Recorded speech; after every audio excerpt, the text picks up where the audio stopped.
Hit it, Phil. Can it be the breeze that fills the trees with rare and magic perfume? Oh, no, it isn't the breeze. It's Jackson time. La, da, da, da.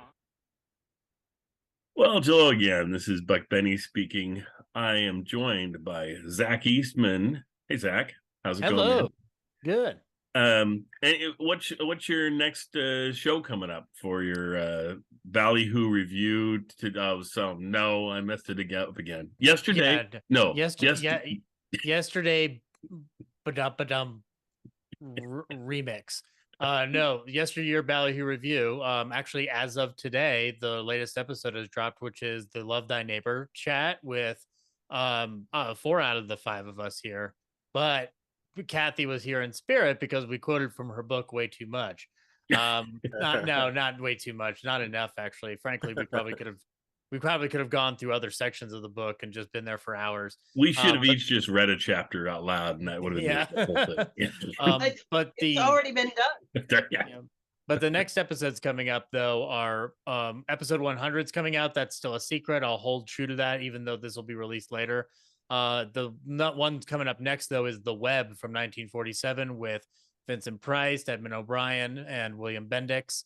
Very solid little noir B film that is just fantastic. Nice. And then we're going to be doing This Island Earth, A Fistful of Dollars. And today I'm going to be recording Island of Lost Souls from 1932. Awesome. And in 2 days, I'll be doing The Roaring Twenties from 1939, which I would argue is the true owner of the crown of best historical epic of 1939. Nice. I think you all know who I'm throwing shade at, and I'll just leave it at that. Yeah. So lots of fun stuff. And now that I realize you just plugged something, I'm gonna plug something, which I hardly ever do. Do it. Because I started a new podcast, or sort of a new one. I've been doing a Rod Serling one that a lot of us participate in that has episodes here and there, but it's like, okay, there was still something just missing, and so I decided, oh, wait a minute. He hosted the In Search of TV show before it was a TV show, when it was specials, for the first 3 specials, and then Leonard Nimoy took over after that.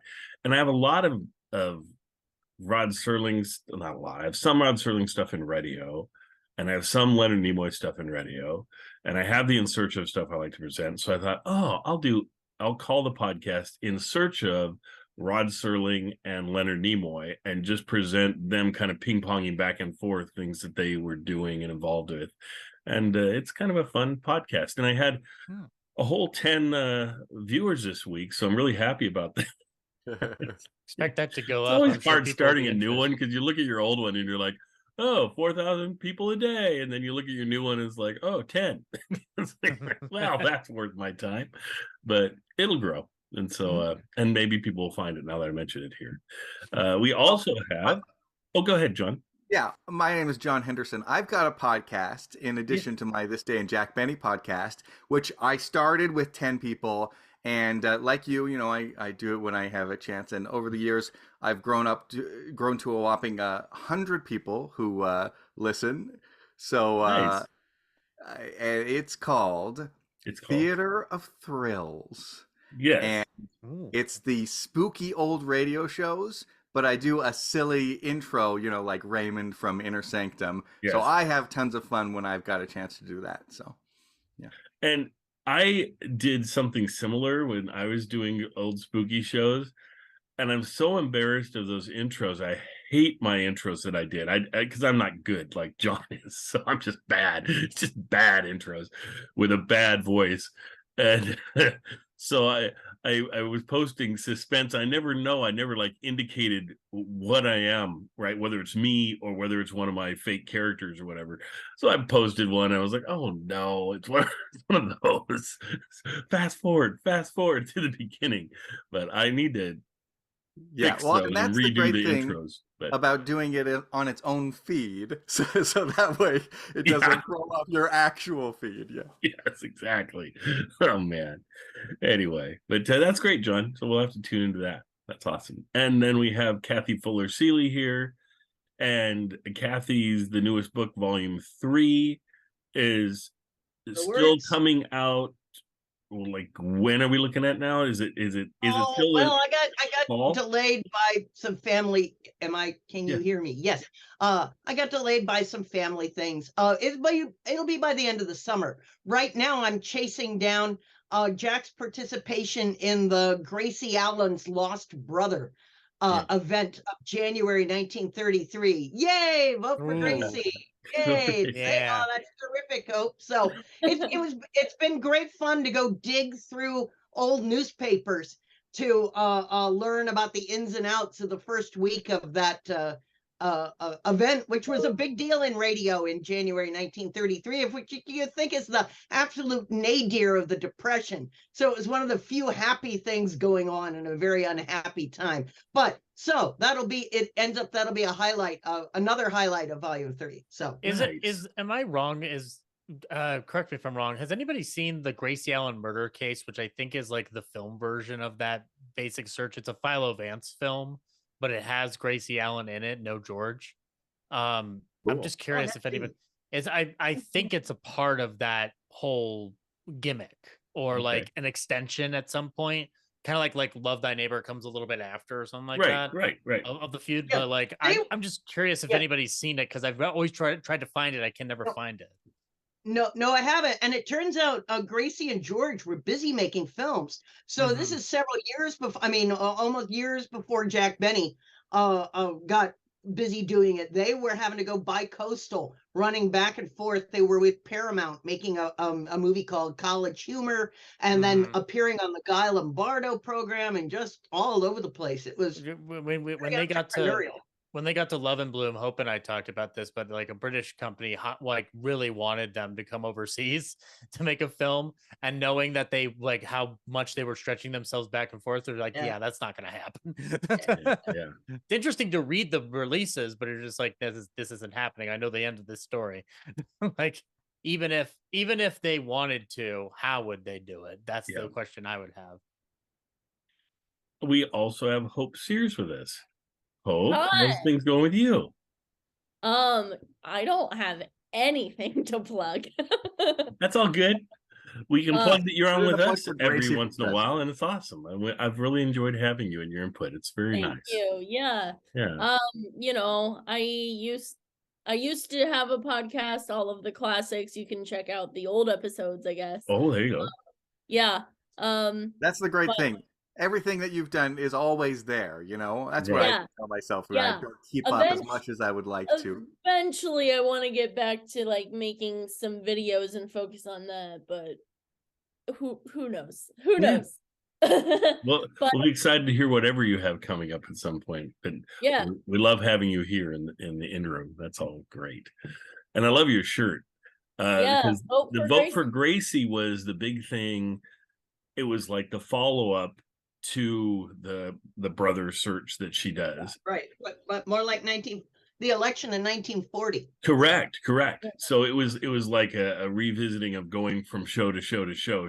It was like but it was never as it wasn't the first one, so it wasn't as big of a deal. Though for listeners, it's a bigger deal in some ways because it all exists, and so we can listen to all the shows and the whole thing. Whereas the first one, I don't know if any of it exists, recording wise. No, I'm the Cantor expert, and he thinks he's heard a broadcast, but he hasn't been able to find. So you're right. In 32, it's all gone. So So we hear about the stories about it and things, and Gracie, they talk about it in the various books that they have that have come out and things, but we don't get to experience it, which is really cool, because I haven't even seen a script before. So now seeing a script that you found is going to be wonderful. So can't wait.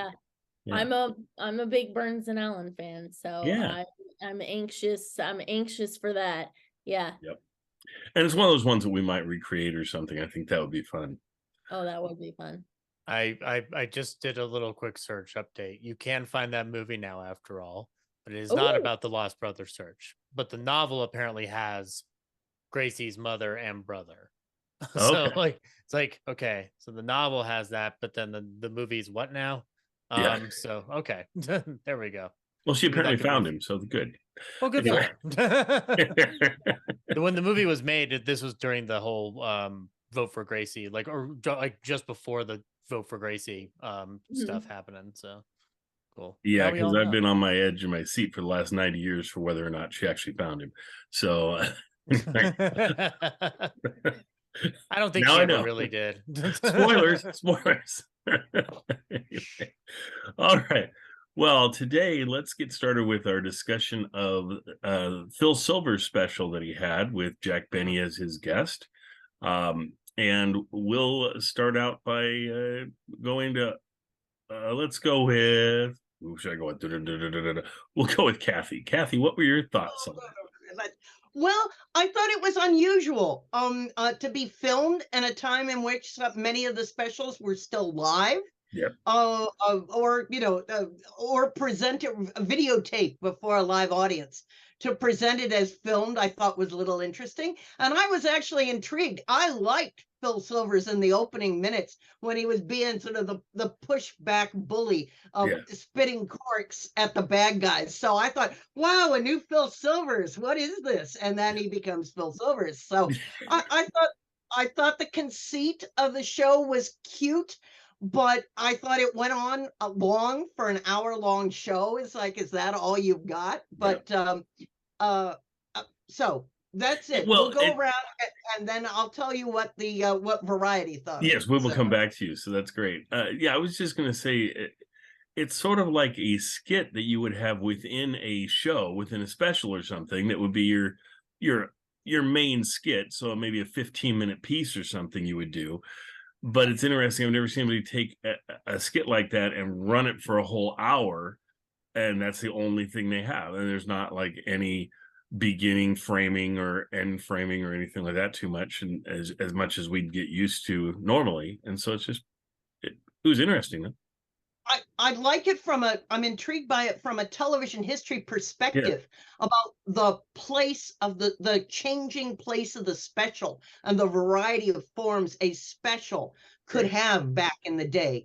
Because I think of regular TV as so locked into regular shows and specials only happening at Christmas or Easter or and yet it turns out, looking at the schedule, there were specials all over the place. Oh yeah.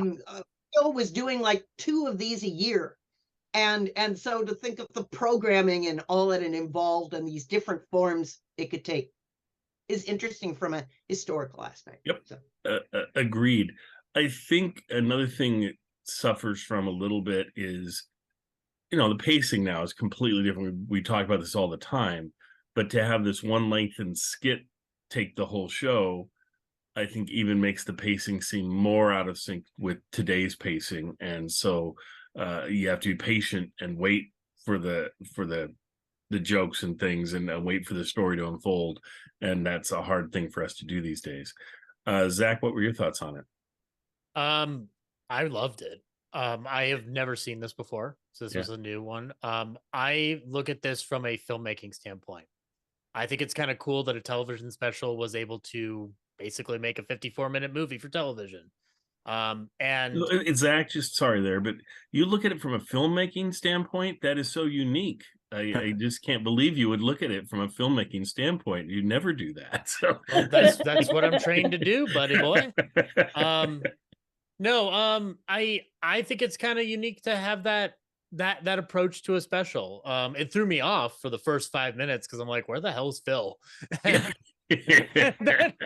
then they had the bit, and then they went through the cowardly bit, and I'm like, okay, this will be interesting to see.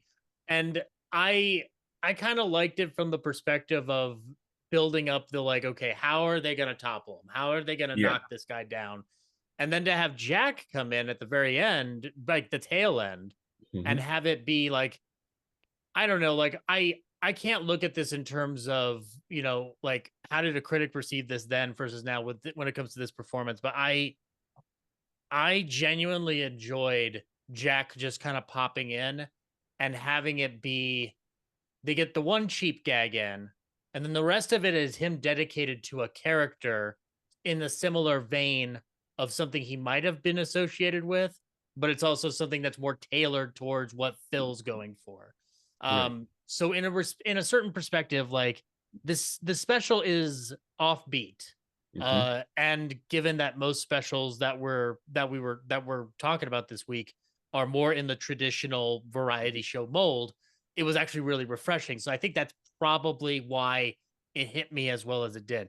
Is it the best thing I've ever seen from early television? No, but like from the opening on and into them attempting a Western aesthetic with certain amounts of tension, I actually enjoyed the way they were kind of pacing it. It's like you're kind of watching Phil Silvers make fun of a Virginian episode or something like that, which is kind of neat. So like I give it points for a unique quality about it.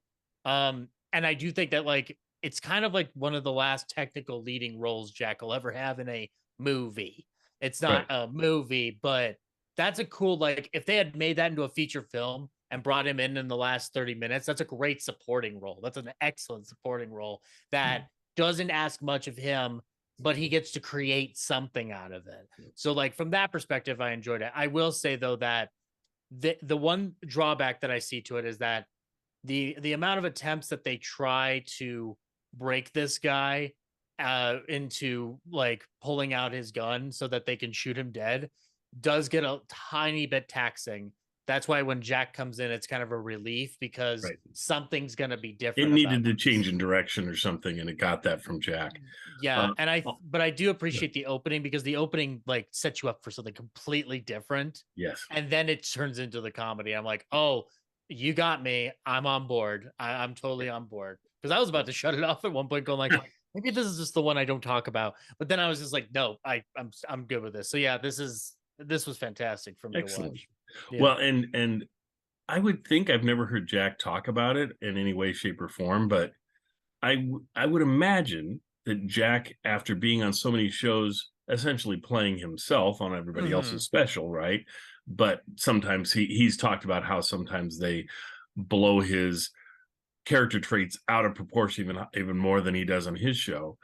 I would think it'd be refreshing to get a part like this and get him asked to do something like this, and he's like, "Oh, I can actually do a little bit of real acting, and I get to play a character for a whole time." And I would think that would be very attractive to him. I can see why he would take the show.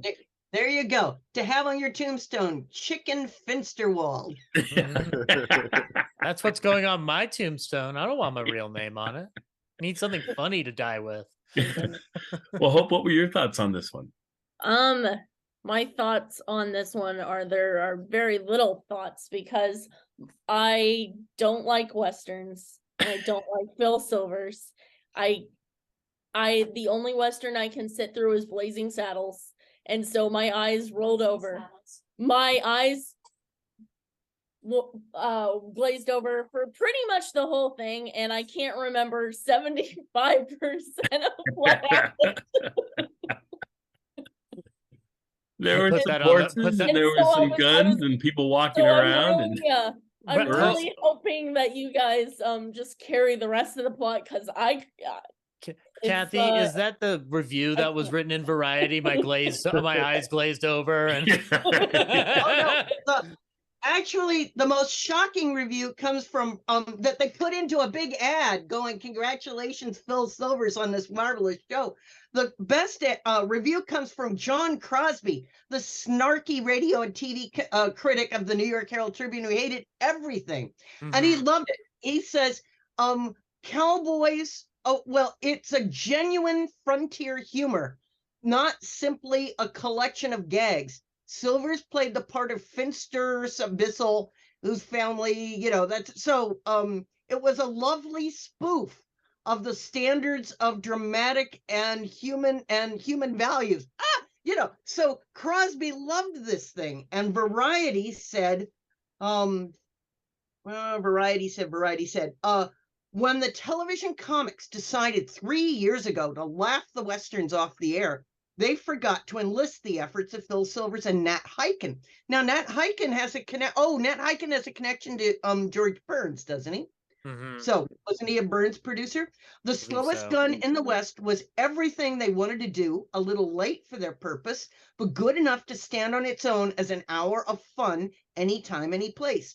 Hiken is the master of the switch and the shtick. the piece of business that carries a comedy along. Slowest Gun had a great switch. It also had plenty of funny business and kept moving it into a fast-paced spoof with nary a lag. Boy, in 1960, are they used to very slow film. The switch was simple. Instead of the customary Western cliche, Hyken reversed the field, introducing a character with so cowardly a reputation that no self-respecting gunfighter would harm him for fear of being laughed out of the West. In terms of plot, he resolved it by having his frantic heavy, Bruce Cabot, bring in as great a coward in Jack Benny. Result was a literal standoff as Silvers and Benny stood for years in the main street in gunfight posture, each insisting the other drop first. The business was likewise extremely funny, with Silvers following through his reverse ascendancy over the outlawry by organizing arts and crafts, a glee club, and a Big Brother program in his post as sheriff of Primrose, Arizona. Suffice it to say that under Herschel Dougherty's film direction, with Hyken getting in some uncredited staging and Silver's inimitable execution, it all ticked off beautifully. Benny was perfect as Chicken Finsterwald, the co-hero of the piece. So there you go. Yeah. And it had Marion Ross played the little blonde daughter who was supposed to be marrying Phil, and then got pushed off on somebody else. So in 1960, this was pretty great stuff. That's a Marion Ross from Happy Days? Yeah. Oh, I didn't recognize her in Wow. there. Oh, Yep. okay. So there you go. There you go. Interesting. 6.3 share of the audience. So That's a big share. Yeah. Well, at this time, of course, we got to remember in 1962 when this was released, was it 60 even? Yep. Oh, even better. In 1960, this was the absolute peak of the Westerns on television. That year and the year before, I think the top, I want to say the top 18 slots were like Westerns that were, and maybe with like one non-Western mixed in, like maybe Jack's Show, I can't remember. But it was crazy when you look at the ratings back then and all the Westerns that were on. So I could definitely see doing a spoof of them. They were ripe for that. So excellent. Well, over to John to close us out today. John, I saved John for last because he usually, he's not a big Phil Silvers fan, not a big Western fan, not even a big bad Jack Benny fan for that reason. He pretty much just criticizes Jack every week on his This Week in Jack Benny. What stupid thing was Jack doing this week is sort of how his show should be called. But anyway, over to John. John, what did you think of this? Oh, sorry, my gunshot wound is bothering me. I absolutely loved it. Now, was it the greatest thing that I've ever seen in classic television? Definitely. Yes, it was. Oh, well, and maybe, I think there is some sort of background you have to have going into it, possibly to appreciate it as much as I did.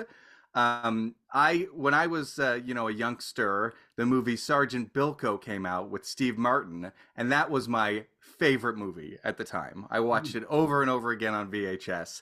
It was the best. And then, when I started getting into college, the Sergeant Bilko DVD came out, and that was the Phil Silvers Show.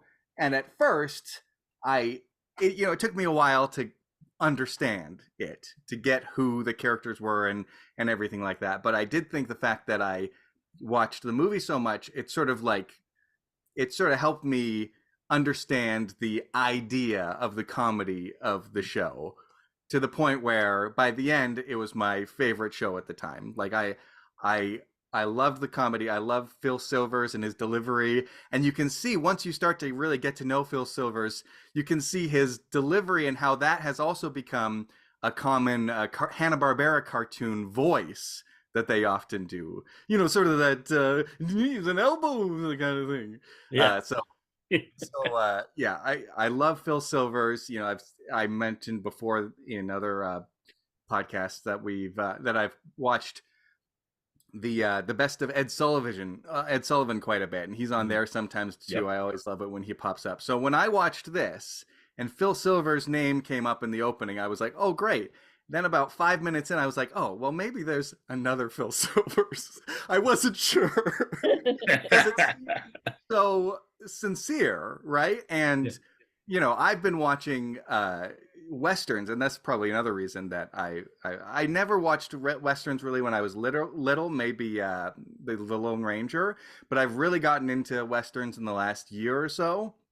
I've watched a season of Gunsmoke and then some Cheyenne and, all those other 50s Westerns. And Yes. sort of the stakes of Westerns, which is what really draws me in, is the fact that somebody could be shot dead at any time, right? And they've got certain rules of honor where, with the showdown, you have to wait till somebody goes for their gun.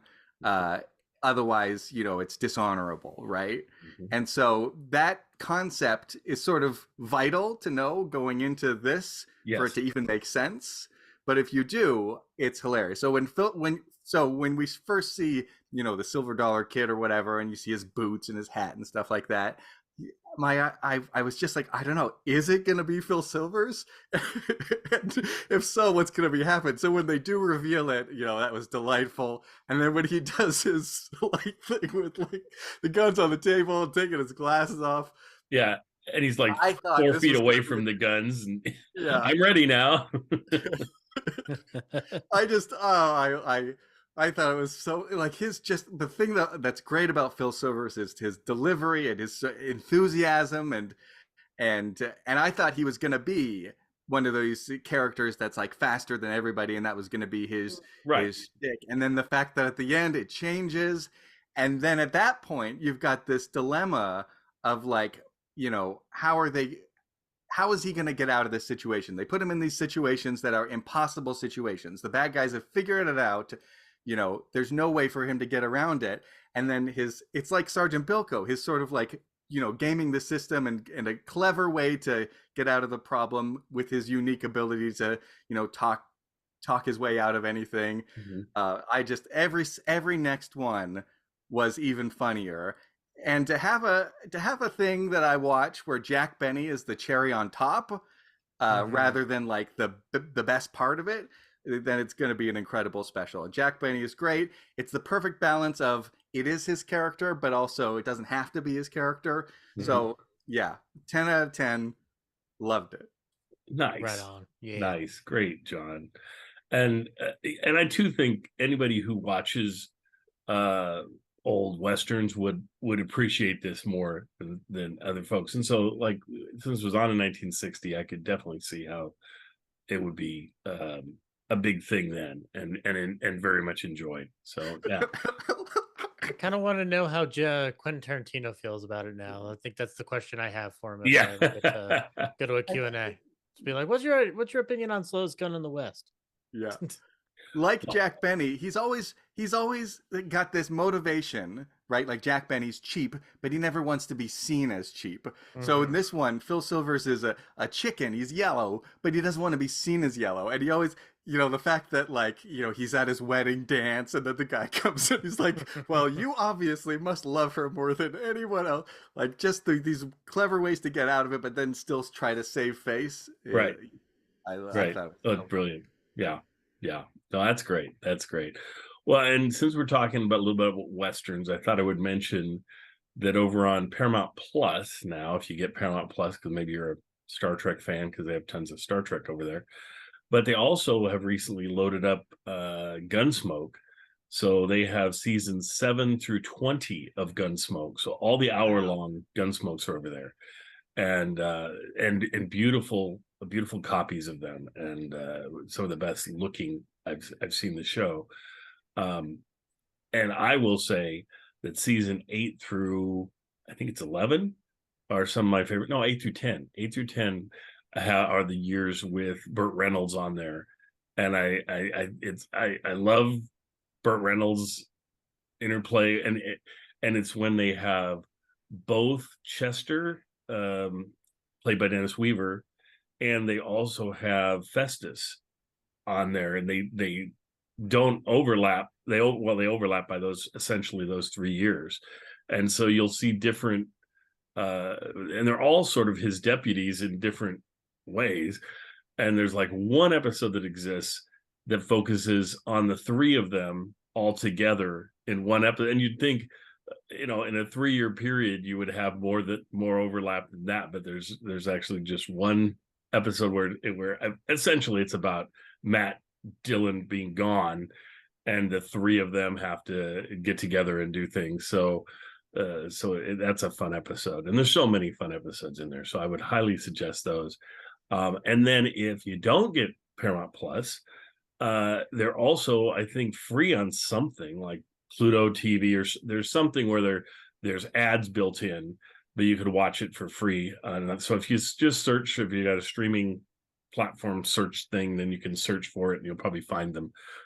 So I think it was nice that Paramount put them out that other way too, so that people can watch them that don't have Paramount Plus. So anyway, so there you go, because they've only had like 2 seasons available for years and years and years, and I was like, oh, come on, put some more Gunsmoke on, and all of a sudden they dropped like all those seasons on top of it. So that was great.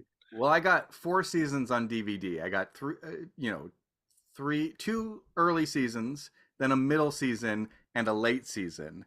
I've only watched a couple episodes from the late season, but it's in color, so that's interesting. But it's an hour long, and the episode I watched most recently, it's like this whole story about like a boy and like a vagabond, and at the very end Matt Dillon comes in for a cameo for like 2 seconds. So I don't know if the whole later seasons are like that, but I do like a little bit more Matt Dillon in my Gunsmoke. Yes, and that's why all the essentially, if you go with a black and white season, you're going to get more of the traditional cast, and the guest cast is the guest cast, and it's very easy to discern. The last season of black and white is like the colors, and all the color seasons are essentially, I call them Gunsmoke Love Boat, because you essentially have the guests take over the show, and they just happen to be in the saloon and there's Kitty, or they happen to be somewhere and there's Doc, and they happen to, they'll bump into the characters, but they won't have a major part in the story. Or like you say, Matt Dillon will show up for the last 5 minutes of the show. He's always out somewhere else doing something, and then he comes back at the very end of the show. Episodes. What was that? I want to watch those episodes. What was he doing out of town? Yeah, exactly. Well, that's why you watch those early ones, because that essentially follows him wherever he goes. But later on, they just don't follow him anymore, and they just stay in town. You're like, wait, follow him. Yeah, I agree. Anyway, so I hope you enjoy this wonderful show, and I'm glad we closed out with John. Nice job, John. Yeah. And I think it makes me want to rewatch it again now that John's talked about it and things, because I got some of that out of it, but I think I could have gotten more of it. So, all right. Anyway, enjoy, everyone, and we'll see you guys next time. And I hope you're enjoying our Jack Benny summer specials. So that's pretty cool. And there we go.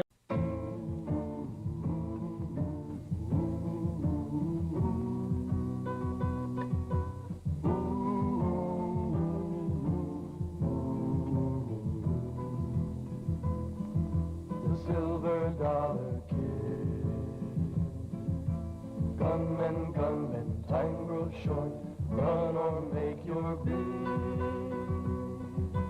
Who'll be first to draw against the $silver kid?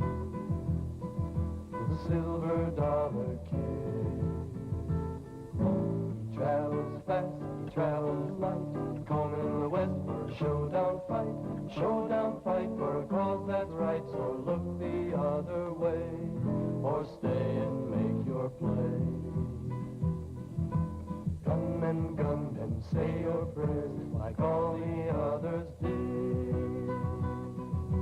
Where's the man who'll stand against the $silver kid? The $silver kid.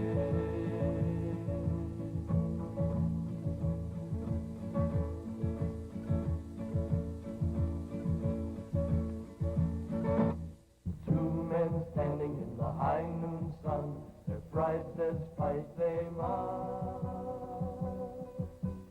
One will live when the day is done. One will die in the dust, and one will die in the dust.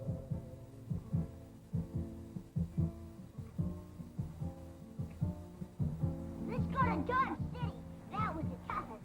No, I want to see Tombstone. Dodge City! Tombstone! Quiet. We can't go to both.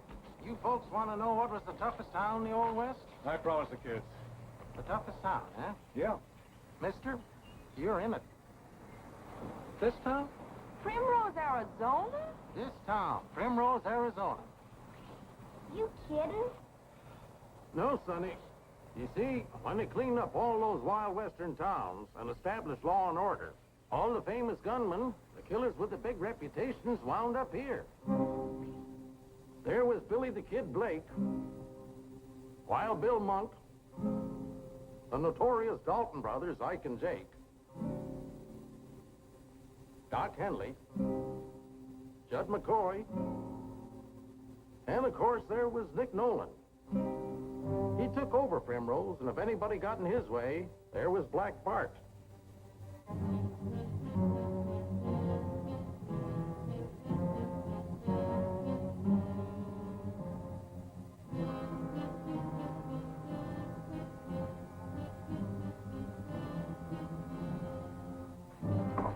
Nick, it's murder. Murder? I know, Kathy. As usual, it's a fair fight between two brave men. Isn't that right, gentlemen?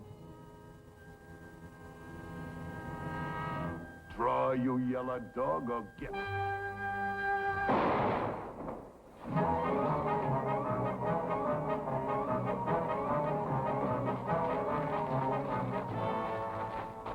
He's dead. Well, you're picking a better type of sheriff, gentlemen. This one lasted a whole week. We're not giving up, Nolan. There'll be law and order in Primrose.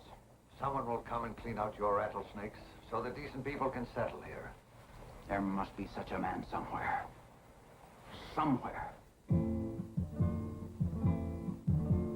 Gunmen, gunmen, time grows short. Run or make your bid. Who'll be first to draw against the silver dollar kid? The silver dollar kid. The silver dollar kid. Mark, you forgot your bonus for that little job this afternoon. Job? It's a shame to take the money. Well, gentlemen, did you find a new sheriff yet? My boys would be very anxious to meet him. I wonder how those killers of yours that acted just once they faced a decent, hard-shooting man who wasn't half paralyzed by their reputations. Is there such a man?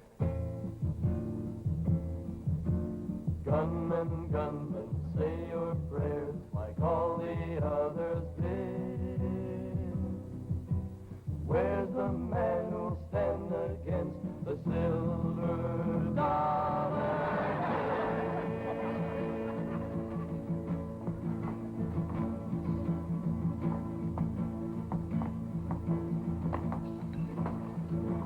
Hey, what's the idea? Give me a drink. Stranger, I'm talking to you. Talking. A man who's carrying a gun shouldn't have to do too much talking.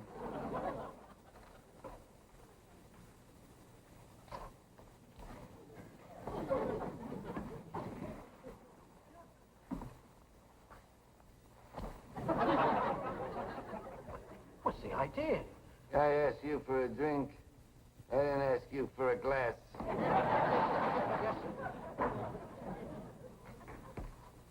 Lots of fast guns around here? Plenty. Who's the fastest gun in town? I asked you who's the fastest gun in town? Black Bar over there. Thank you. See, you're 50 and raise 100.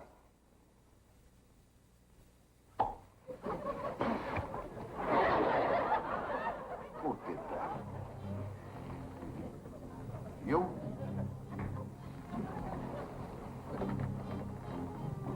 What is this, a joke? You.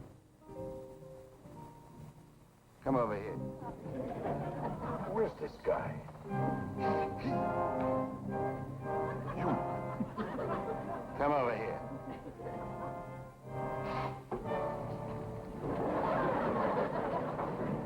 You hit me in the head with a cork. It was a mistake, wasn't it? You deliberately did it? Mister, did you come in here to commit suicide? Talker? This is a town of talkers. Men carry guns and they talk. Stranger, do you know who I am? I hear you're a pretty fast gun. That's right. Prove it. Mister, are you actually looking for a fight with me? Looking, but not finding one. You found your fight, stranger. I never refused any man a fair fight. Fair fight? That's right. Okay, you insist upon a fair fight.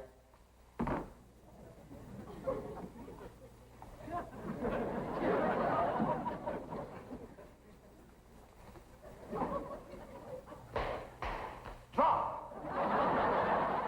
Draw, look where your guns are. What does he want from me? All right? That ought to even it up. You point me towards my gun. Who is this guy? How does it feel, Bart, to finally meet a man who isn't afraid of you? How does it feel to be a little bit afraid yourself, Bart? Afraid of this joker? All right. Put on your glasses and get your guns. We're starting even. Right? You heard him. I gave him his chance. You're all my witnesses. I want you to sign statements right after the autopsy. Drop! Start counting. 1.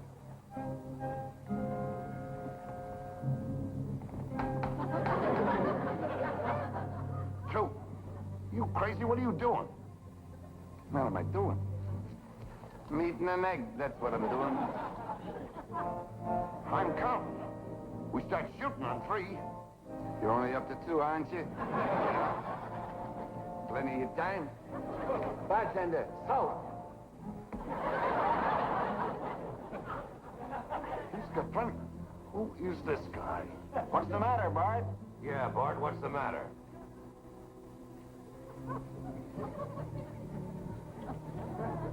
All right, stranger. You ready to die? Count!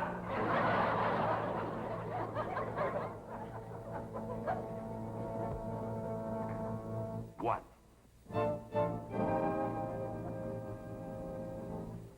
2.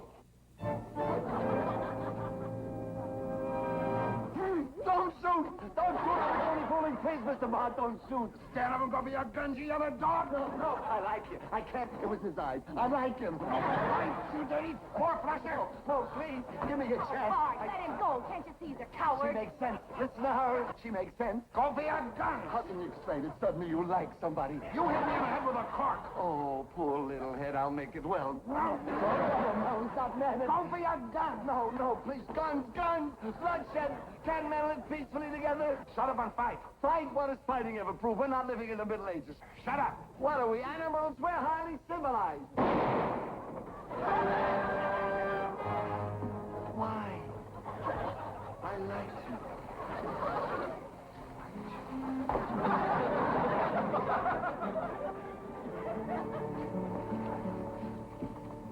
He's fainted.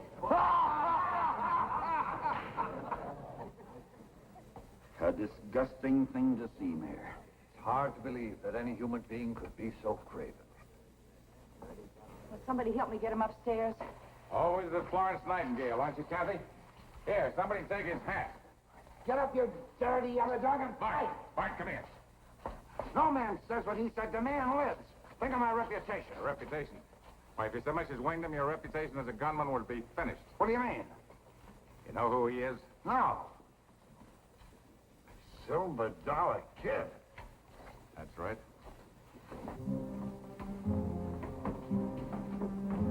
That's right. The Silver Dollar Kid, the yellowest man in the history of the Arizona Territory. Slowest gun in the West. I heard of him, but I never believed it. Who could believe those stories? A dude with glasses comes out from the east, puts on a pair of guns, and immediately challenges every famous gunman to draw. Then turns yellow at the last second. Why, he must have started 1,000 fights and never pulled his gun once. Any gunman with any reputation at all who'd kill him would be laughed out of the country. What a terrible thought. Imagine you spend your life building up a reputation, then suddenly you're known as the guy that killed the yellowest man in the West. You had a close shave, Bart. I need a drink.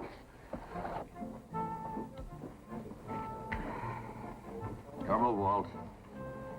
Walt, the man who kills him would be laughed out of the country. What are you talking about? Mayor, what's our problem? You know what our problem is. We need a sheriff. A man who can keep from getting killed long enough for folks back east to decide there's law and order here. Why? Mayor, I think we've got our sheriff. Draw. Draw. I want you to... Where am I? You're in my room. You're... What am I... My guns. Where's my guns? They're over there. Well, I'll feel better now. Who are you? Kathy McQueen. I work in Nick Nolan's saloon downstairs. I brought you up here to my room. Huh? Must have been lonely for you waiting for a real man to show up. Well, he's here now. Now, come here, little lady. I want to... Now listen to me. I'm a dance hall girl. I drink with strange men. I smoke. But you get one thing straight. I'm not the kind of a woman you think I am. You're not? No. Nothing's gone right for me today. No, and you didn't do too well with Black Bart either. Oh. You saw the fight? I was the woman you hid behind. Hid behind. You saw, but you didn't understand, huh? You just didn't understand. Understand what? But at the last minute, I thought, somewhere, Black Bart has a sweet, white-haired old little mother. So I let him live. So that's why you refused to fight. Fight? Or with my lightning draw, it would have been cold-blooded murder. You're fast, huh? Fast? Count to 3. 1, 2, 3, 4, 5. Sticky leather. What are you... 7. All right, all right. Nothing's gone right for me today. Now it works. Silver Dollar. You mind if I ask you a personal question? Fire ahead. What's wrong with you? What's wrong with me? Isn't it obvious? Here it is sundown and I haven't killed a man yet. Of course, I've been on a trail all day and I ain't seen anybody except that Black Bart. And he has to have a sweet, white-haired old little mother. You didn't answer my question. What's wrong with you? What's wrong with me? I'm yellow. That's what's wrong with me. I'm a coward. I'm yellow. I'm the yellowest man in the West. Yellow. Oh, now, Silver Dollar Kid. You know what? That's not even my real name. I'm just plain little old Fletcher Bissell III of Boston. And now you know. Bissell? Don't tell me you never heard of the Bissell family. The famous yellow-bellied Bissells? 400 straight years of cowardice without a single break. That's why I came out west, to prove that at least one Bissell could be brave. You mean not one Bissell has ever been brave? And my father, Bull Bissell, he was a general in the Civil War. Bull Bissell, what did he do? What did he do? The only battle he was in, they named after him Bull Run. That's where it's been through the years. Deserters, traitors, cowards. That's why I came out west. I'm their last hope. Oh, Silver Dollar, why don't you go back? No. I'm going to prove that one Bissell can be brave, courageous, heroic. Like being sheriff of Primrose? What? We want to make you sheriff. Are you crazy? Quiet. Bissell? Sheriff of the toughest town in the West? You'll be dead in 24 hours. Nonsense. Cowards we may be. But somehow we managed to live a long time. How do you like that? A Bissell. Sheriff of Primrose. 3 Jacks. The newspaper just come out. Take a look. The town's got a new sheriff. Oh, what do you know? Law and order comes to Primrose. Now listen to this, boys. A new era of law and order in Primrose is assured with the naming of a new sheriff. Fletcher Bissell III. All right, boys, drinks on the house. Here's to the late sheriff of Primrose. Who was he again? Fletcher Bissell. The third.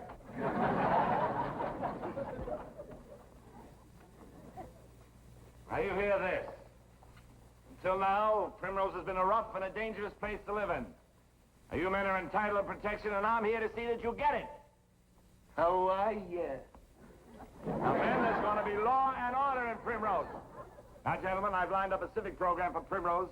Together, we can push this thing over the top. First thing, I want you to sign up to be big brothers in my sheriff's Big Brother Club. Now, what does that mean? That means we take the boys and girls of Primrose on hikes, pageants, picnics. It'll be good for the youngsters, and they are the future of Primrose.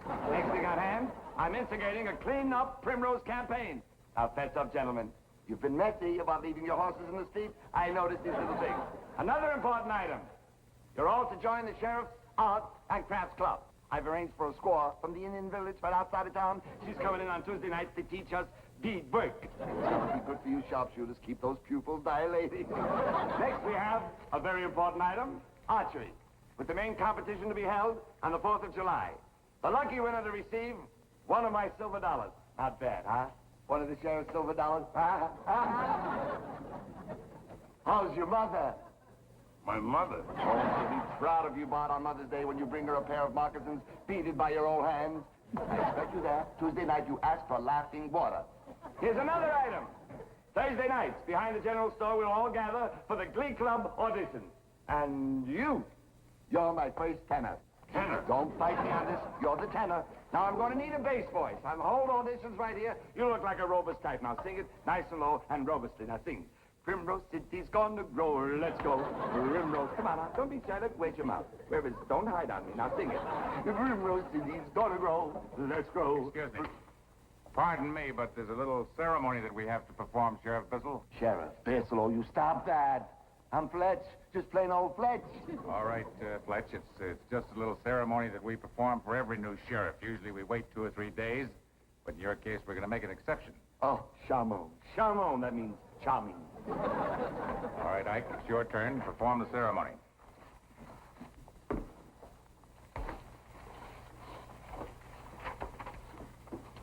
All right, Dalton.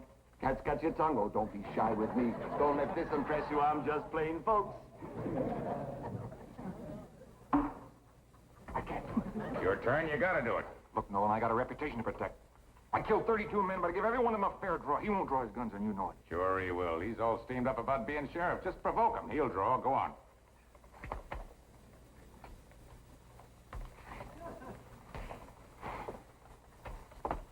Hello, Sheriff. Sheriff. I'm just plain Fletch. You call me Fletch.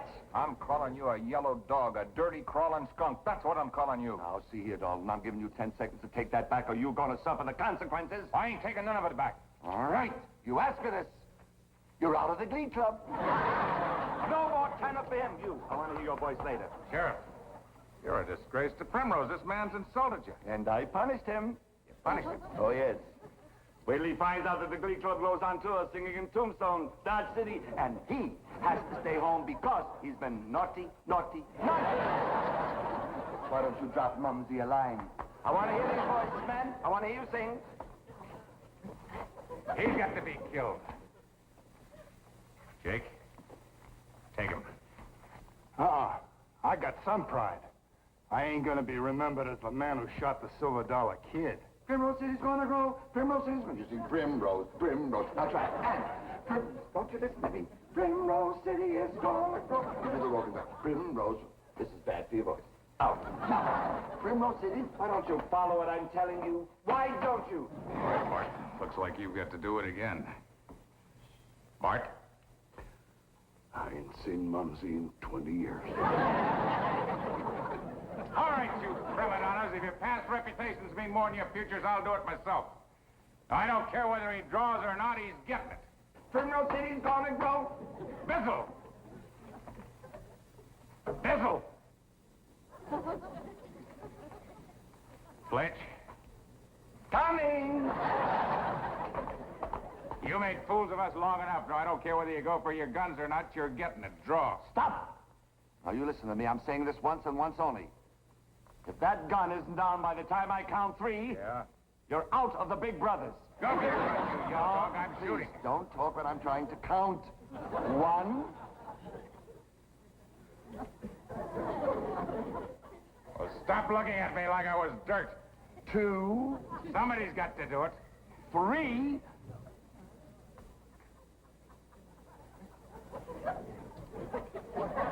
Good boy. See you Thursday night. Wear any old clothes. We're playing run, sheep, run. Anything bothers you, just send for Fletch. Please, don't cheer. You'll startle the horse.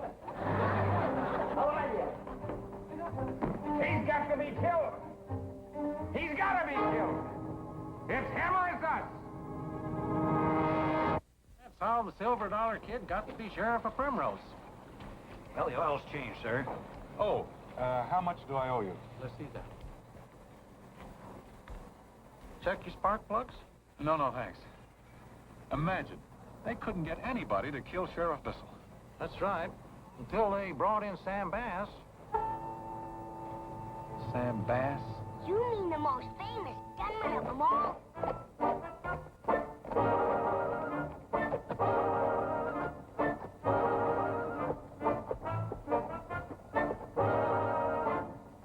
Sam Bass. Gotta warn the sheriff. Bye. Gunfighters must be pretty scarce around here. Price you're offering. Hi, Sam. Hello, Sam?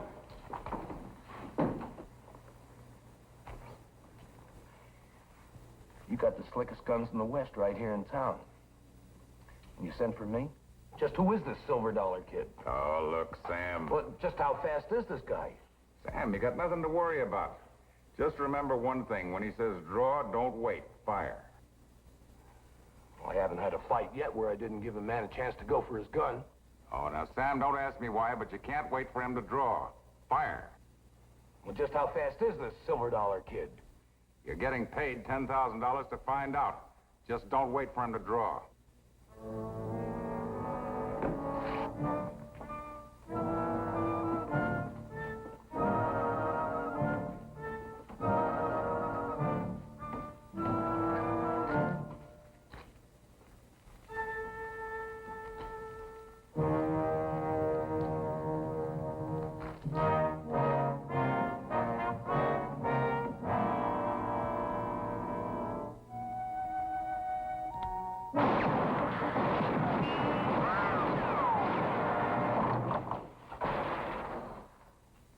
Come in.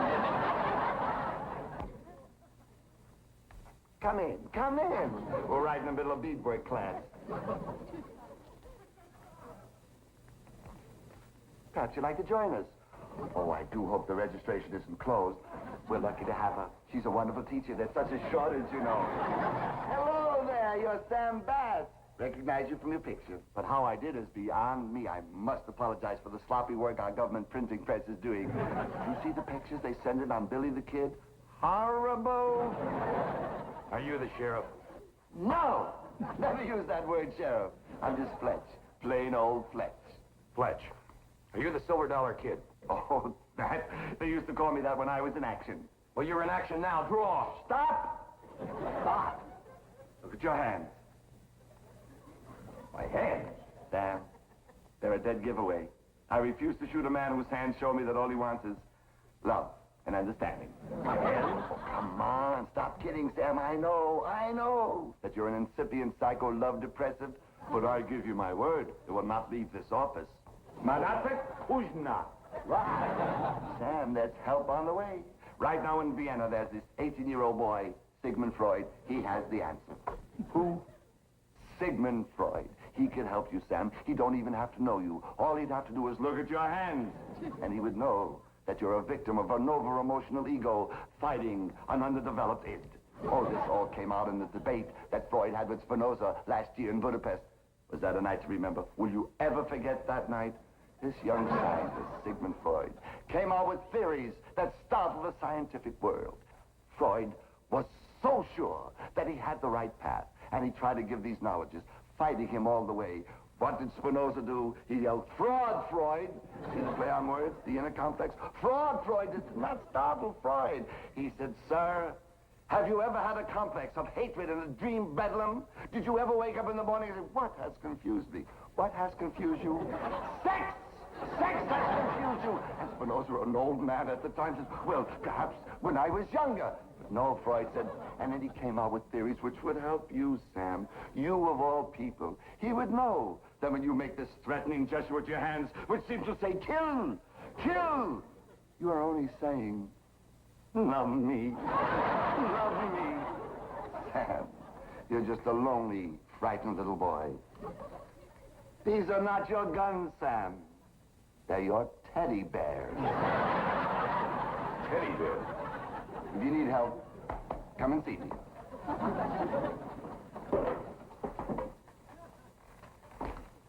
Are you crazy? Who is this guy?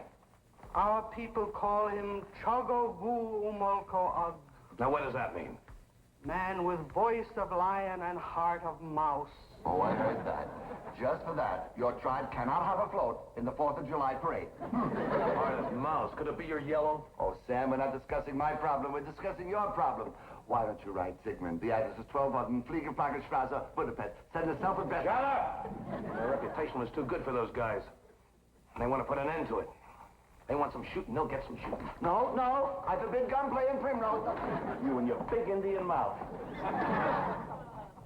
Now, look, Sam. You were going to make me a laughing stock, weren't you? No, no. I absolutely forbid any gunplay. Draw. True. I dropped $1. Well, no one. I'm not in your league with a gun, Sam. Anyone thinks he is? Maybe.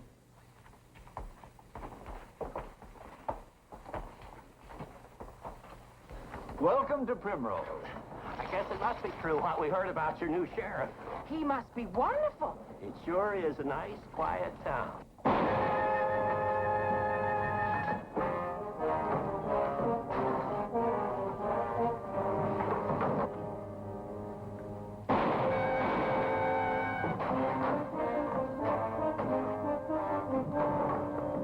The Dalton brothers.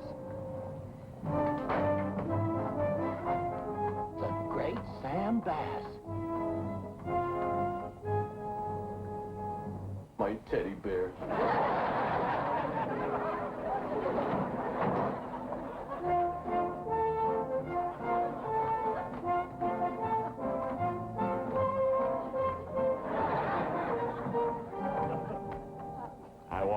I warned them about gunplay in Primrose, but they won't listen. They just won't listen.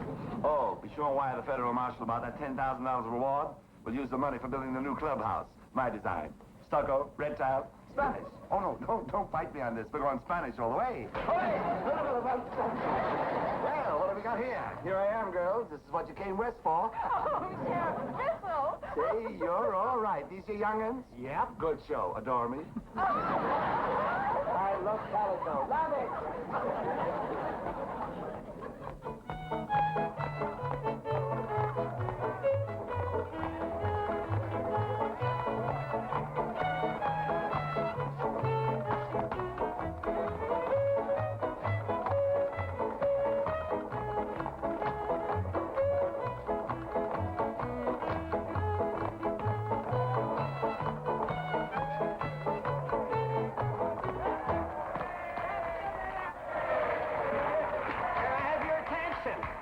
Just a minute, folks. Can I have your attention?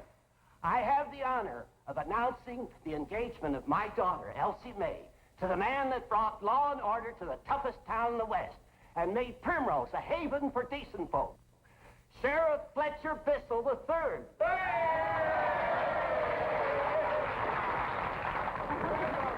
All right, folks. Now listen, I ain't a talking man.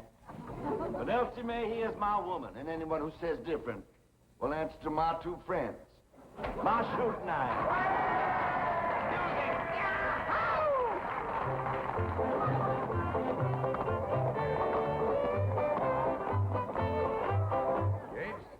Sheriff's engaged to be married? That's right. They just announced it. Well, boys, we've got him. Because there's not a man in the West, no matter how yellow he is, who won't stand up if the girl he loves is insulted. Now, Blake, this is your specialty.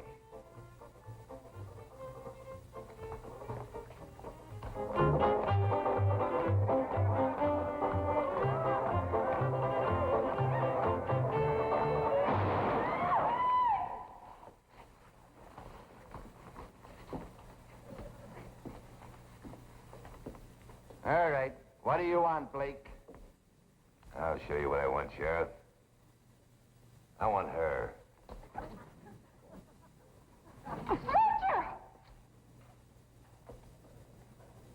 Well, Sheriff? Well, Sheriff? Gentlemen, remove your hats. You have just witnessed the most beautiful demonstration of true love you'll ever see. True love.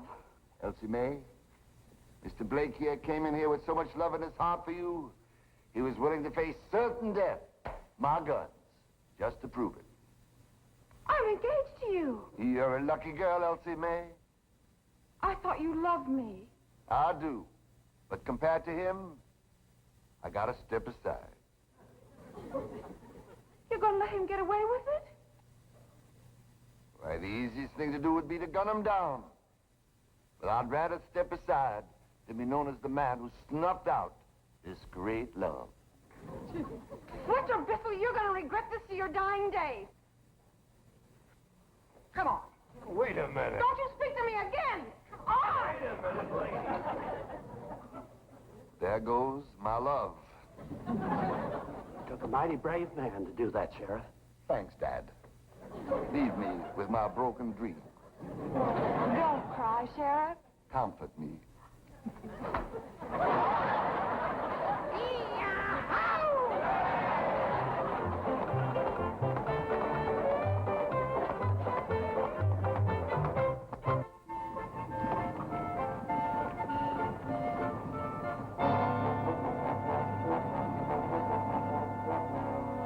Two more families today, and there are waves of them on the way. Boys, every day that yellow coward stays alive, those waves get closer and closer. Now, one of you's got to do it. We still got time. There's still 4 of you left. 4 of the toughest, fastest guns.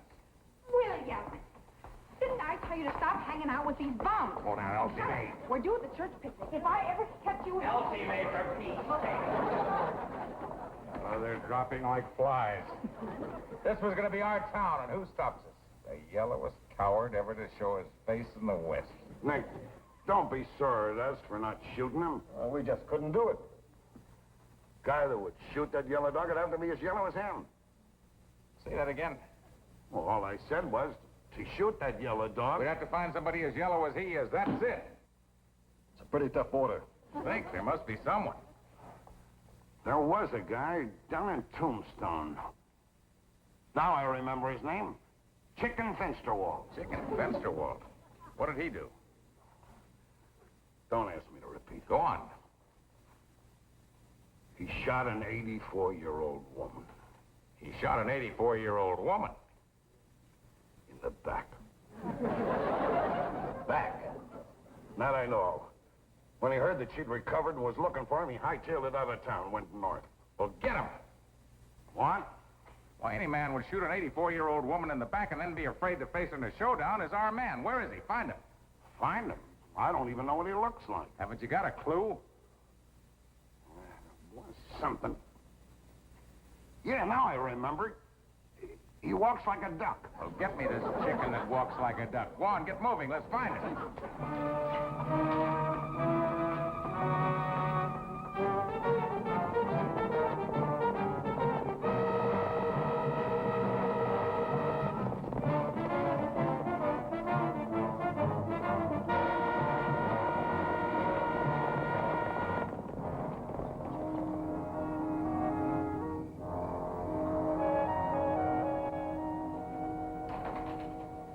Yes, gentlemen? You got a man here named Chicken Finsterwald? Walks like a duck? Mister, as long as they pay their room rent, we don't care how they walk. Where are the guests? They're just finishing dinner. They should be out any minute.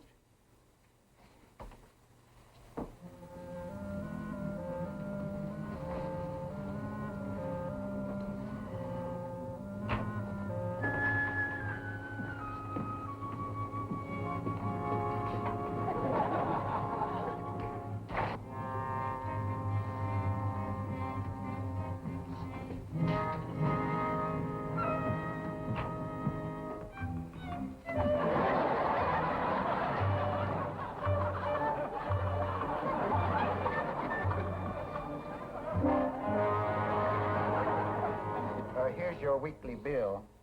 Let's see that. Are you positive you haven't got a cheaper room? Cheaper? You're sleeping in the lobby now. I know, but see, I don't need all this space.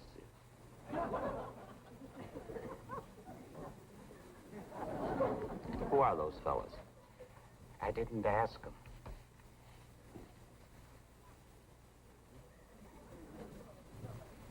Are they looking at me?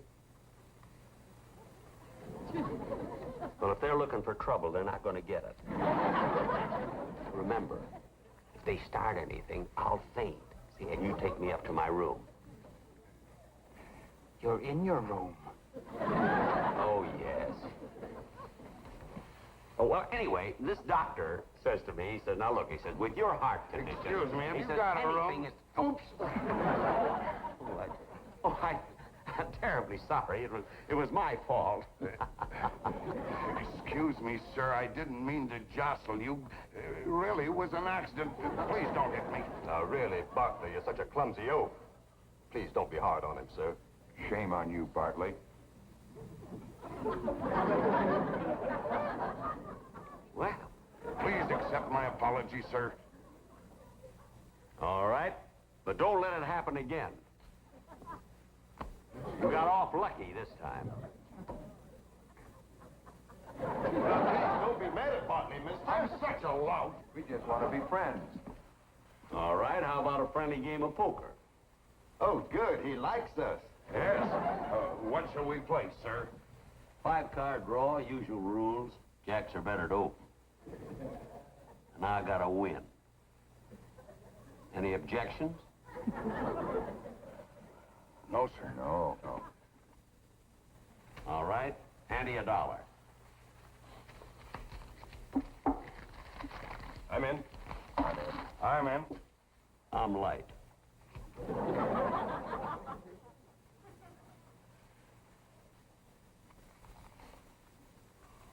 What are you fellas doing up around here, anyway? Well, we're mining students. Mining students? Yes. We were working a mine that petered out down in Tombstone. Hey, speaking of Tombstone, you fellas ever run into a Mrs. Hotchkiss? Hotchkiss? Yeah. About 84 years old. Stands about this high. Snow white hair, wears glasses, walks with a cane. Real mean. Yeah, those old ones can be real ornery. And fast, too. Takes a pretty good man to bring him down. Mrs. Hotchkiss. Where? No, she ain't here. Watch it, will you? Be just like her to put a rubber tip on the end of her cane so I wouldn't hear her tapping up on me. What about this Mrs. Hotchkiss? Ain't she that old woman who was shot in the back? Yeah, she was dry gulched in a dark alley. Where's she now? In jail. Oh, in jail, huh? Yeah, they found out she was the brains of a stagecoach robbing gang. There was $1,000 reward for the guy who got her. $1,000? Yeah. Yeah, they found the man who claimed he gunned her down and gave him the 1,000. But that's my money. Your money? Boys, I'm the man who shot Mrs. Hotchkiss. I'm Chicken Finsterwald. Now, mister, you sure you're not just a bragging? I told you I shot her. Everybody in Tombstone knew it had to be me. I sneaked up behind her in a dark alley, see? I kicked the cane from out under her. And I winged her as she was going down. That's my trademark. How do you like that? And this other guy got the credit for it. And my $1,000. Who is he? Fletcher Bissell III. Fletcher Bissell III? He's from our hometown, Primrose, Arizona. Is he fast with a gun? Well, I hate to say this, sir, but he's probably the yellowest man in the West. Any dark alleys in Primrose? Plenty of them. Saddle my horse. We're riding for Primrose.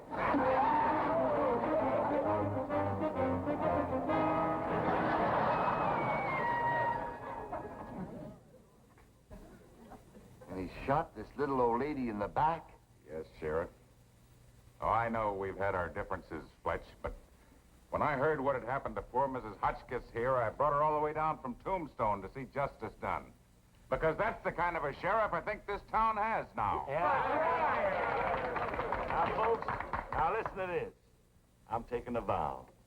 I'm gonna hunt that varmint chicken Finsterwald down, and when I do, I'll shoot him down like a dog, wherever he's hiding. I can take care of him myself. Now, there, Mother. That's my job. And I promise you, when I hunt him down, and I find him, my two friends here will speak. Sheriff, you don't have to hunt him down. He's right here in Primrose. Here in Primrose? He's in my saloon right now. I'll see he doesn't get away. Go get him, Sheriff. Come with me. Well, I'm very busy. I got these posters to get out. So he took my $1,000, eh? No man lives that does that. I can't wait till it gets dark. You won't have to wait. You're gonna be fighting in just a few minutes. In broad daylight? And face to face.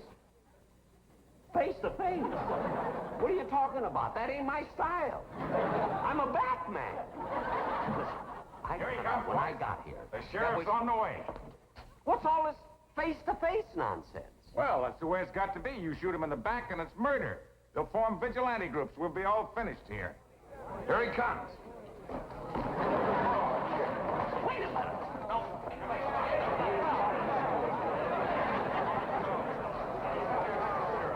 Give him room, man.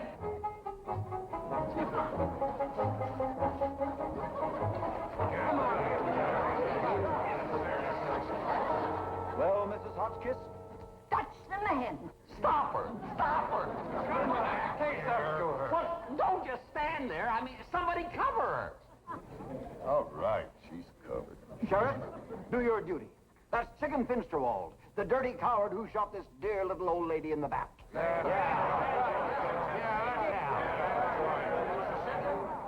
That's the $silver Kid, the yellowest man in the West. Hi. Why, I've always wanted... If this man lives, he'll be about on the fair name of Primrose. And there are hundreds of settlers on the way here. If they ever learn that a snake like this is allowed to roam the streets of Primrose, they'll all turn back. Quiet! Quiet! Now, you all listen to me. There've been no troublemakers in Primrose since I've been sheriff. And I aim to keep it that way. Now, stand back! I'm giving you 1 hour to hit the trail. Sheriff, right! This was a nice little town until this old troublemaker showed up. Now, get in your horse and ride. And he's afraid. What? You? Who said afraid? Afraid? Let me tell you something. Is this the way to kill a man with no evidence? Does he look like the kind of man to shoot a little old lady in the back? Look at those baby blue eyes. I will not shoot an innocent man. Innocent? He told us he did it. That's right, he's right. Got it? Sheriff, you're gonna do your duty. I'll hit you with the... You? Now, you listen to me. Every corpuscle in my blood keeps saying, go for your guns. But I got a heart. And my heart tells me, what will we accomplish shooting this man? Outside of satisfying this bloodthirsty old troublemaker. Get on your horse and ride. All right? This man committed a crime. And I'm giving him a chance to redeem himself. I'm making him my deputy. That did it. Quiet! I waited a long time for the right man to come along, and I finally got him. You winged her, huh? These old ones are tough to get. How did you do it? You know how? How? I sneaked it behind her, see, and I kicked the cane out from under her, and bang, bang, bang.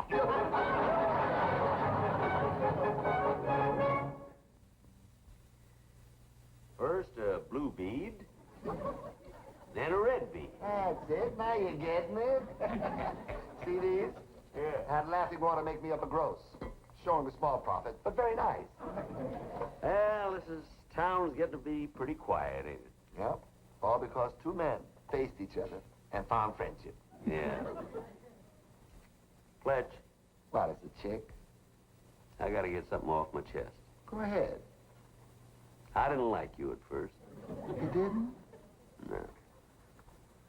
The reason I didn't draw is because I'm yellow.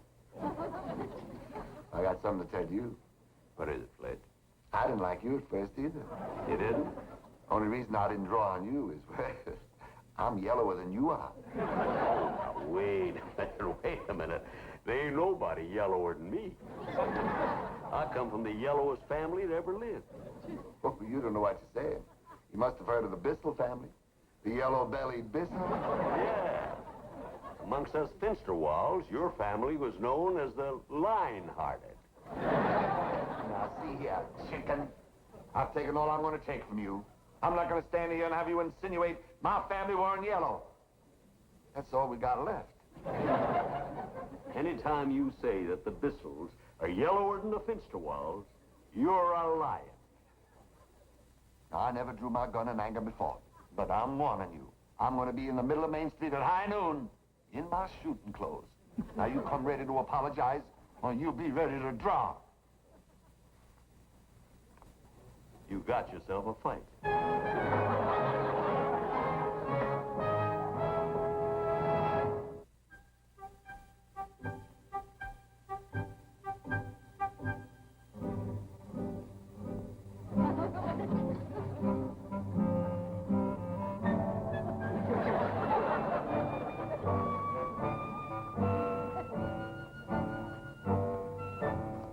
All right, chicken Finsterwald.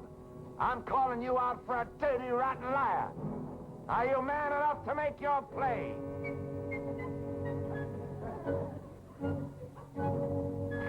I'm calling you, Bissell.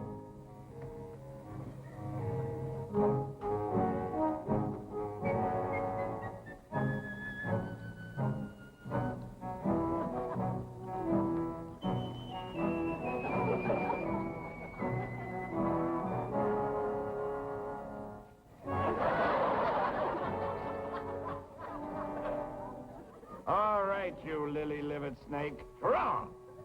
You draw, you four-flushing coyote. You draw. You draw. No, you draw. You draw. You draw first. You draw. Draw. You draw. You draw. Draw. You draw. You. Are you gonna draw? Now, you draw. You draw. I'm waiting. You draw. You draw first. You draw.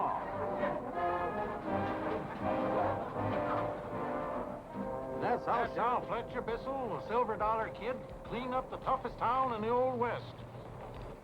And ever since that day, descendants of old Fletcher have been the peace officers here in Primrose. Here's your bill. $72? That's right. So that was the gimmick. You kept us here all day with that cock and bull story just so you could run up a bill. Oh, now look here, that was the truth. Truth? There never was anybody ever lived as yellow as you say the Silver Dollar Kid was. I'm not paying. Now listen, you. You're paying every cent of that bill or that car ain't moving. Oh, it ain't, huh? Well, we'll see about that. Hold it. Now, what's going on here? Get lost, copper! All right. What do you... Oh, these little ones are... All right.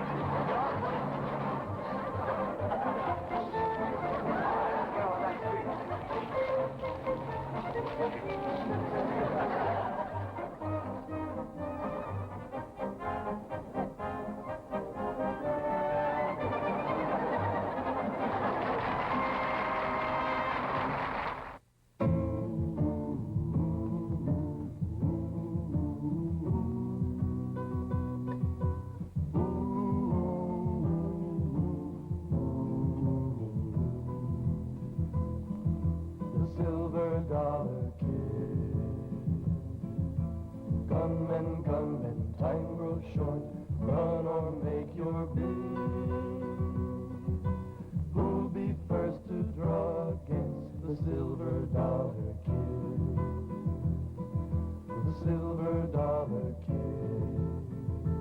He travels fast, he travels light, coming in the west for a showdown fight for a cause that's right. So look the other way, or stay and make your play.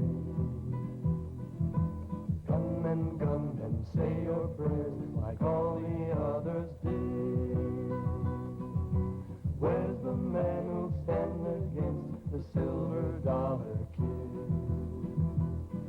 The silver dollar